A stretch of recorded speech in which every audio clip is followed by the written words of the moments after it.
Salutare lume! Astăzi am să vă prezint 4 pick-up-uri. Deci uitați și voi, deci ăsta mare de aici, ăsta care este aici, așa, ăsta de la Sony, care îl vedeți aici, așa, da, și voi cum arată, și pe urmă ăsta de aici, da, deci alt model de Sony, așa. Deci acum, prima dată am să încep cu ăsta mare, am să-l disfac și am să vă arăt tot ce e despre el. Deci, la prima vedere, se vede că este de la firma asta Sanyo, așa, are radio, are casetă, pick-up, funcția asta e J, care nu știu pentru ce. Văd că ăsta, capul de redare, ar avea acolo, dar e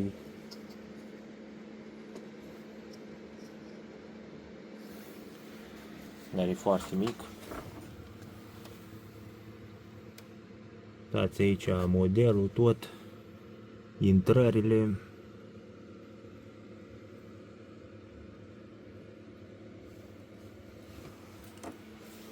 Deci nu l-am băgat în priză, nu știu dacă funcționează.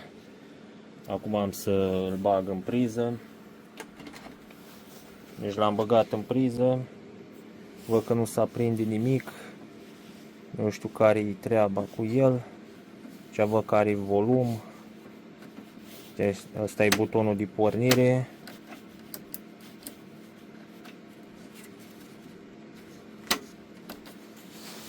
Văd că nu se aprinde nimic pe el.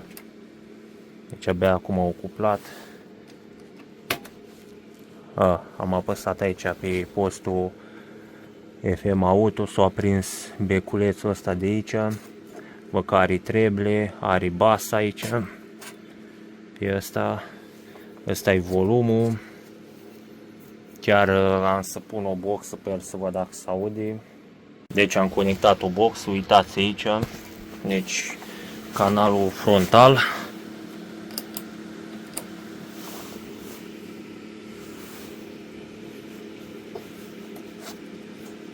Observa că nu se aude nimic.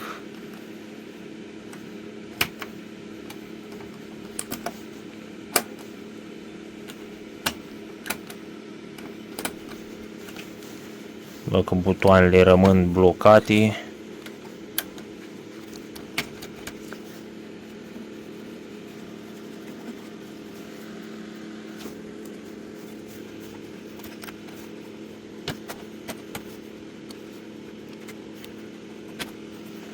Pe FM.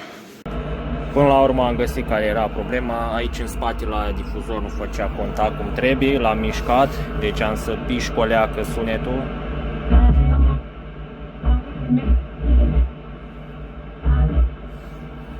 Deci, da, el se aude, dar nu vreau să-l las să audă prea mult. Deci acum, după ce am desfăcut și capacul la pick-up-ul ăsta, uitați și voi, deci o trebuie să stau să caut să văd cum iese. Uitați cum arată pe versul pe aici. Deci cam așa arată pe partea asta. În schimb aici uitați și voi ce potențiometri are. Așa, puntea de diode aici. Uitați și voi partea de radio, transformatorul. Aici spinalii, uitați și voi două STK-uri. Cel mai probabil că STK-urile sunt monobloc. Aici ca partea de casetă. Uitați și voi. Deci foarte multe piese vechi. Așa, uitați, Sanyo scrie pe integrat și aici. La fel. Foarte mulți tranzistori. Da, și voi tranzistorii acolo, foarte multe piese. Deci, da, cam asta are înăuntru. Acum, ăsta e următorul. Uitați aici, deci, uitați cum scrie pe față pe aici. Așa, aici e pus un disc de vinil.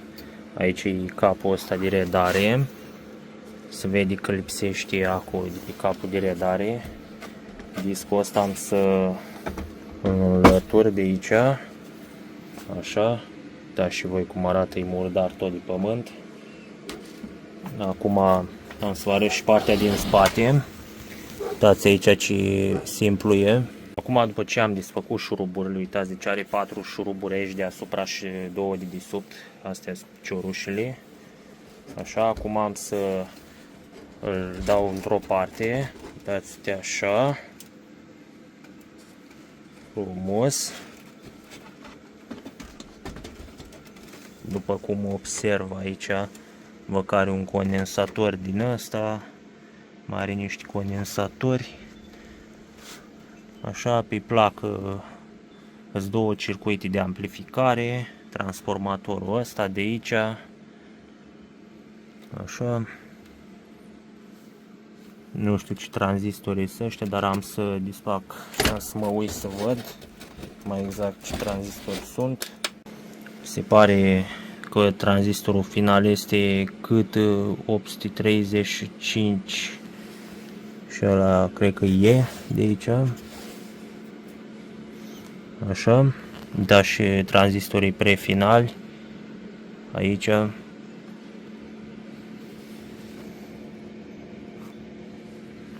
Potențiometri tot, deci e un circuit simplu. Partea asta e etajul final.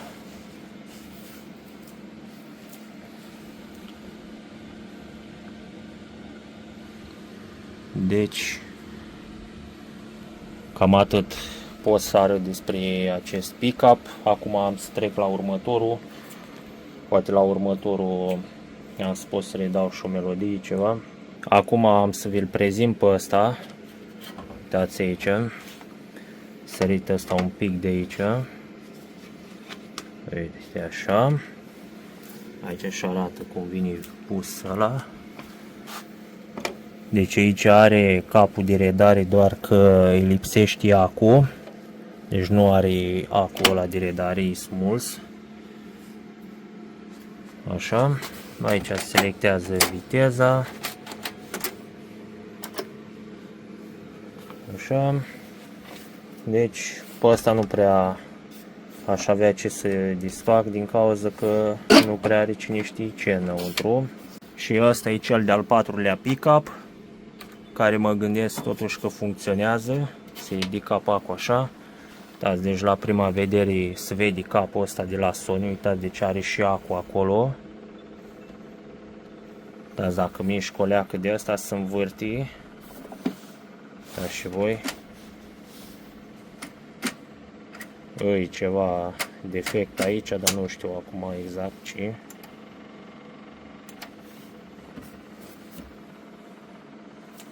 Uitați ce repede merge. Uitați și ieșirile, deci să RCA. Am să caut o variantă și am să pun un amplificator aici cu box să văd cum s-aude.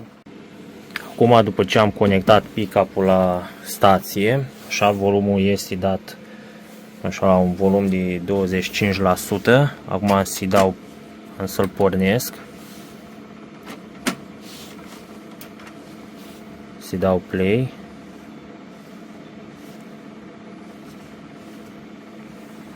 Așa ar trebui să meargă el.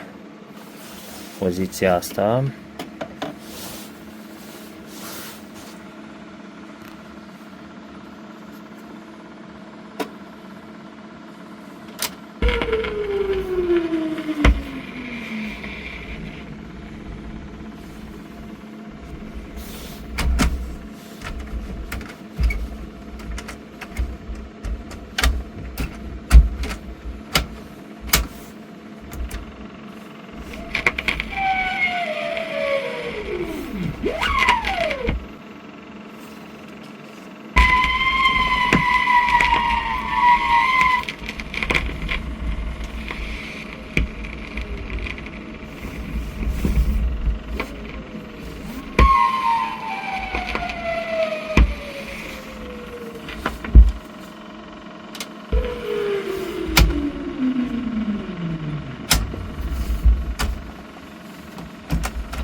Oare așa trebuie să funcționeze?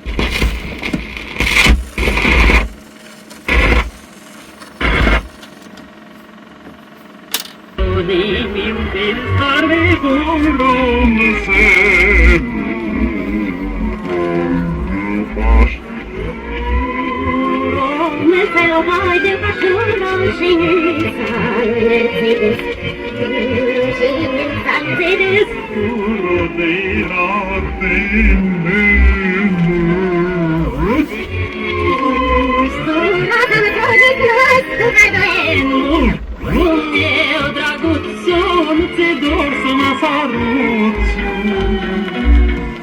Că mie tare dorul se dezleasă mișul. Lasă mișorul și apoi de-acolo se mor.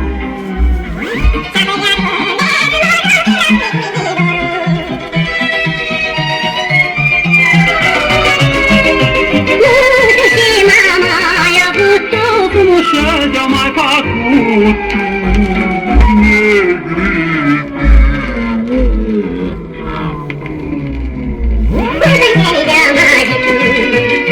mai amazit pe mine, sunt și tot dor de tine.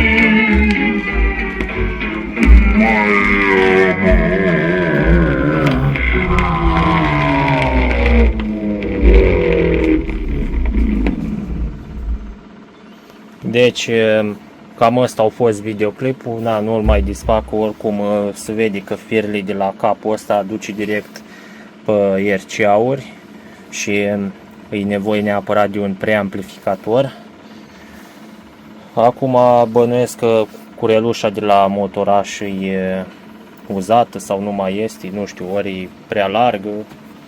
Oricum nu-l mai disfac, acum am să-l disfac altă dată. Deci da, cam ăsta a fost videoclipul, sper că v-a plăcut și am să revin cu un alt videoclip destul de curând.